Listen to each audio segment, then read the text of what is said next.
Dans cette présentation, nous allons aborder tout d'abord la notion de l'adjectif en français et nous allons réviser ensuite la formation du féminin et du pluriel des adjectifs en français. Premièrement, donnons une définition de l'adjectif.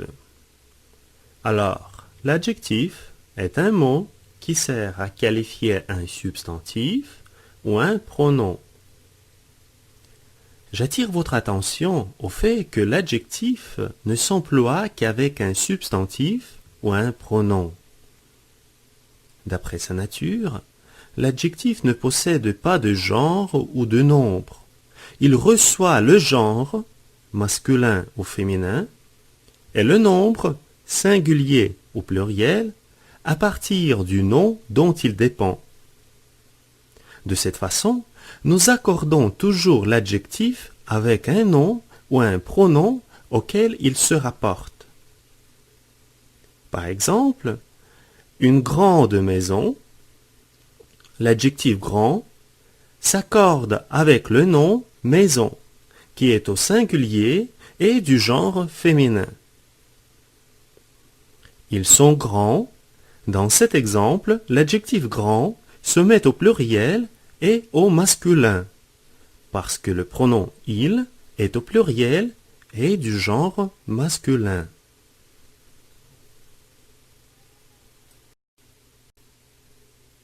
Nous voyons maintenant que les adjectifs changent en fonction des noms dont ils dépendent. Ainsi, il est important de connaître la formation du féminin et du pluriel des adjectifs. Commençons par une règle générale de la formation du féminin. Pour former un adjectif féminin, nous ajoutons un « e » à la fin de la forme masculine.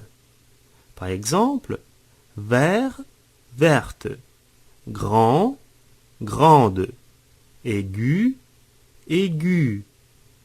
Faites attention, dans le féminin des adjectifs en gu, donc GU, comme aigu, nous ajoutons un tréma, 2 points au-dessus de U, pour ne pas perdre le son U au féminin. Quand l'adjectif se termine déjà par un E au masculin, il ne change pas au féminin. Par exemple, rapide, facile, magnifique, la forme est la même pour les deux genres. Considérons maintenant les autres transformations. ER devient E accent grave, RE. Léger, légère. F se transforme en VE. Neuf, neuve.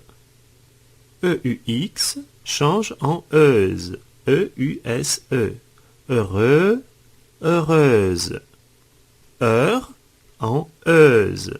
Moqueur, moqueuse. Et teur se transforme en trice au féminin. Protecteur, protectrice. Vous allez peut-être me demander, pourquoi nous disons moqueur, moqueuse, mais protecteur, protectrice? Ou bien, pourquoi nous disons menteur, menteuse, mais créateur, créatrice?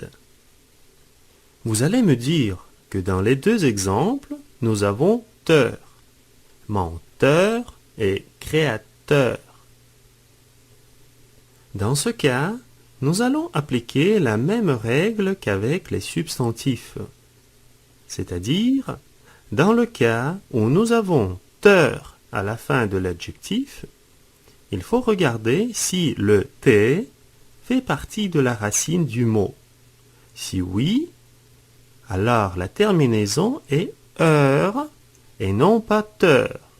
Et au féminin, il faut dire euse. Sinon, la terminaison est teur. Alors, il faut dire trice au féminin. Une question logique qui se pose est de savoir quand le T fait partie de la racine et quand il ne le fait pas. Pour le savoir, je vous propose de former un verbe à partir de l'adjectif. Si vous pouvez enlever heure et former le verbe avec ce qui reste, alors le féminin sera en euse, car nous pouvons former le verbe avec le T qui reste dans la racine. Considérons quelques exemples. Prenons l'adjectif menteur. Est-ce qu'il existe un verbe sans heure? Oui, c'est le verbe mentir. Le T fait partie du verbe. Alors, au féminin, nous allons dire menteuse. Considérons encore un exemple. Créateur. Il n'y a que le verbe créer. Le T n'y fait pas partie. Alors, l'adjectif créateur au féminin sera créatrice. Pour les adjectifs en heure, il faut également distinguer quelques exceptions qui ne suivent pas les mêmes principes de la formation du féminin. Ce sont meilleur, antérieur, inférieur, supérieur, majeur, extérieur. Pour tous ces adjectifs, nous suivons en fait la règle générale et nous y ajoutons tout simplement un E à la fin. Pour les adjectifs qui se terminent en ET, EL, EIL, EN, IEN et ON, nous allons redoubler la consonne finale. Par exemple, cadet, cadette, formel, formelle, pareil, pareil, européen, européenne, ancien, ancienne, bon, bonne. Mais ici, il faut retenir quelques exceptions. Complet, complète, secret, secrète, inquiet, inquiète, discret, discrète. Pour ces adjectifs, nous ne redoublons pas la consonne, mais notez la présence d'un accent aigu. Les adjectifs en A, L, IN, AIN, EIN, UN suivent la règle générale, c'est-à-dire que nous ajoutons un E à la fin sans redoubler la consonne finale. Par exemple, national, national, voisin, voisine, américain, américaine, plein, plaine, commun, commune. Notez que 5 adjectifs suivants, beau, nouveau, vieux, mou et fou, ont 2 formes pour le masculin. C'est-à-dire, ils ont une forme spéciale quand ils caractérisent les substantifs masculins qui commencent par une voyelle. Par exemple, un beau garçon, mais un bel arbre, belle, 3 lettres, et une belle fille, belle, 5 lettres, forme féminine. Un vieux monsieur, un vieil homme, une vieille dame. Un nouveau livre, un nouvel hôtel, une nouvelle auto. Un mou caractère, un molle ananas, une molle neige. Un jour fou, un fol effort, une vache folle.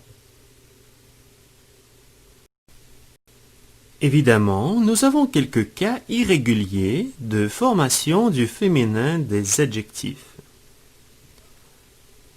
Vieux, vieille, long, longue, sec, sèche, doux, douce, blanc, blanche, favori, favorite, frais, fraîche, franc, franche, faux, fausse, grec, grec. Faites attention au C qu'on garde au féminin. Versus turc, turc. Il n'y a pas de C. Public, public. Bas, basse. Gros, grosse. Roux, rousse. Malin, maligne. Attention au G. Deux adjectifs qui sont invariables en français, et ce sont chic et bon marché. Maintenant, révisons la formation du pluriel des adjectifs. D'après la règle générale, nous ajoutons un S à l'adjectif au singulier. Par exemple, fou, fou avec un S, bleu, bleu avec un S à la fin au pluriel. S ou X étant des marques du pluriel ne changent pas. Gros, gros. Nous ajoutons un X aux adjectifs qui se terminent en EAU. Beau, beau. Et finalement, la plupart des adjectifs en al, al, forment leur pluriel avec un X. Amical, amicaux. À l'exception de 5 adjectifs suivants qui ont un S au pluriel. Bancal, bancal. Fatal, fatal. Natal, natal. Naval, naval.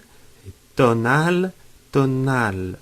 Tous ces adjectifs, au pluriel, ont un S.